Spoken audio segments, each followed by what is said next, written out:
வணக்கம் மகளே, இன்னைக்கு நம்ம பேச போறது ஒரு கார் ஸ்டோரியை பத்தி கிடையாது, கம்பேக் ஸ்டோரியை பத்தி தான். எஸ், அதாவது ஆக்சுவலி கம்பேக் ஸ்டோரின்னு சொன்னா கூட கொஞ்சம் கம்மி தான்.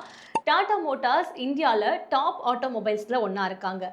Nexon, Punch, Safari, Harrier, Curvv EV மார்க்கெட்ல ஸ்ட்ராங் ப்ரெசன்ஸ். இப்போ டாட்டான்னு சொன்னா சேஃப்டின்னு சொல்ற அளவுக்கு வந்துடுச்சு. ஆனா 10-15 வருஷத்துக்கு முன்னாடி சிச்சுவேஷனே வேற.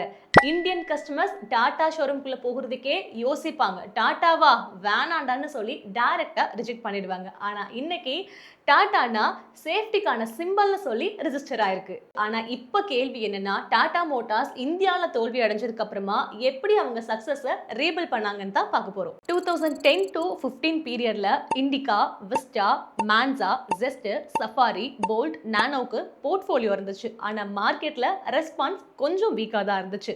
இங்க ஒரு முக்கியமான விஷயம் என்னன்னு கேட்டிங்கன்னா, நம்ம ஹானஸ்டா பேசணும்.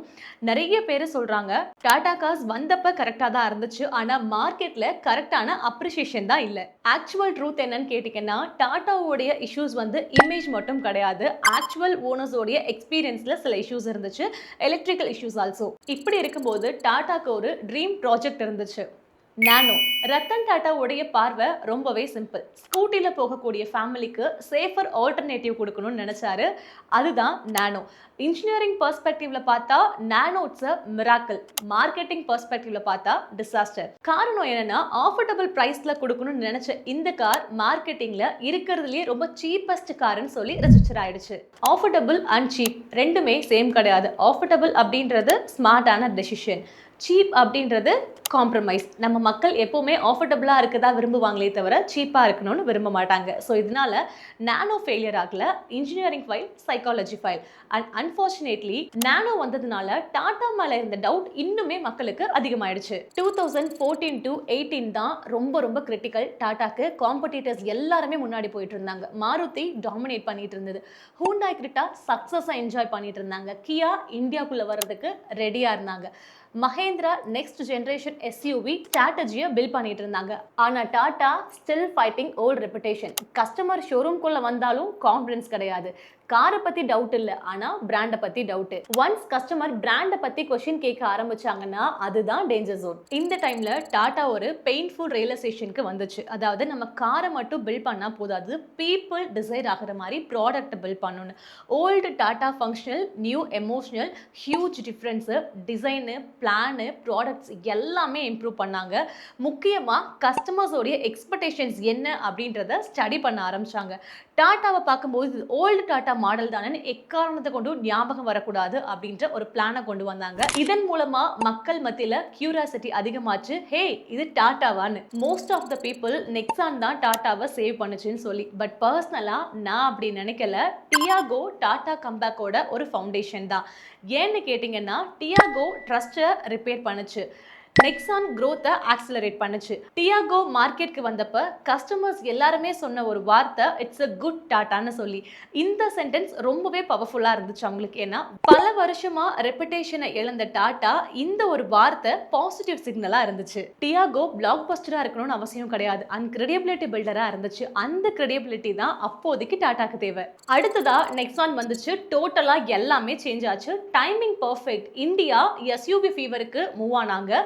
பீப்புள்ஸ் ஹேஷ்பேக்ல இருந்து எஸ்யூவிக்கு கொஞ்சம் கொஞ்சமாக சேஞ்ச் ஆனாங்க. நெக்ஸான் கரெக்ட் டைமில் வந்துச்சு, பட் கரெக்டான ரியல் கேம் சேஞ்சர் இன்னைக்கு வரைக்கும் வரல.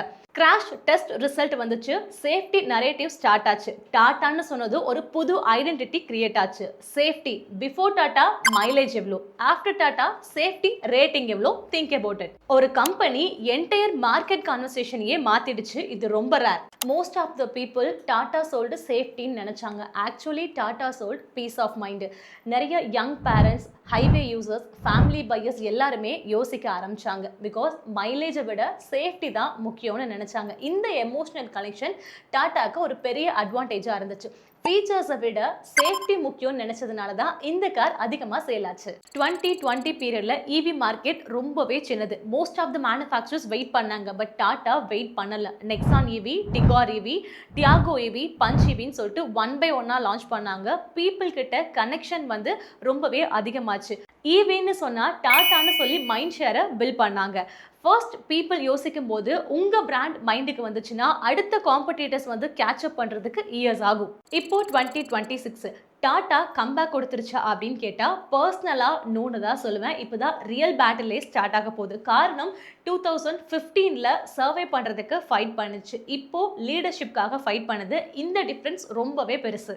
Mahindra stronger than ever. Maruti EV ஸ்பேஸ்க்கு என்ட்ராகுது. Hyundai still powerful. MG aggressive.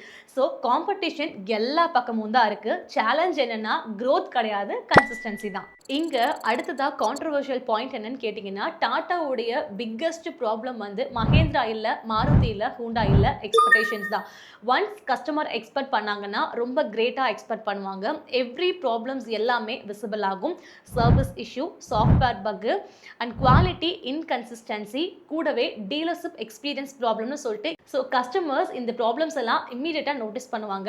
வருஷ கணக்கில் சேர்த்து வச்ச ரெப்புடேஷன்ஸ் எல்லாமே சில மாதத்துலேயே வந்து டேமேஜ் ஆகிறதுக்கு வாய்ப்பு இருக்குது. இப்போ டாட்டாவுடைய நெக்ஸ்ட் சேலஞ்ச் ப்ராடக்ட் கிடையாது, ஓனர்ஷிப்போடைய எக்ஸ்பீரியன்ஸ். இந்த பிக்கஸ்ட் ஸ்டோரியில் நம்ம கற்றுக்கிட்ட ஒரு பாடம் என்ன அப்படின்னு கேட்டிங்கன்னா, கம்பெனிஸ்னால ப்ராடக்ட் வந்து எப்போவுமே ஃபெயில் ஆகலை. கஸ்டமர்ஸோட ட்ரஸ்ட்டை லூஸ் பண்ணும்போது தான் இந்த ஒரு ஃபெயிலியர் அப்படின்றது நடக்குது. ஸோ டாட்டா அதை எக்ஸ்பீரியன்ஸ் பண்ணுச்சு, ட்ரஸ்ட்டை லூஸ் பண்ணுச்சு, சேம் டைம் பெயினை எக்ஸ்பீரியன்ஸ் பண்ணுச்சு, லெசனை கற்றுக்குச்சு அண்ட் ட்ரஸ்ட்டை ஏர்ன் பண்ணுச்சு. நானோவில் ஸ்டம்பிள் ஆச்சு, டியாகோவில் ரெக்கவர் ஆச்சு, நெக்ஸானில் எக்ஸ்ப்ளோர் ஆச்சு, ஈவியில் ஃபியூச்சரை பில்ட் பண்ணுச்சு. ஸோ டாட்டா இந்தியாவில் எனக்குன்னு ஒரு இடம் வேணும்னு நினைக்கல, எப்படியாவது டாப்பில் வரணும்னு நினச்சாங்க. ஹானஸ்ட்லி மக்களே, டாப்க்கு ரீச் ஆகிறத விட அதே டாப்பில் ஸ்டே ஆகிறது ரொம்பவே கஷ்டம். This is GS automotives. நான் மஞ்சு. நெக்ஸ்ட் கேஸ் ஸ்டடியில் சந்திப்போம். Until then drive safe.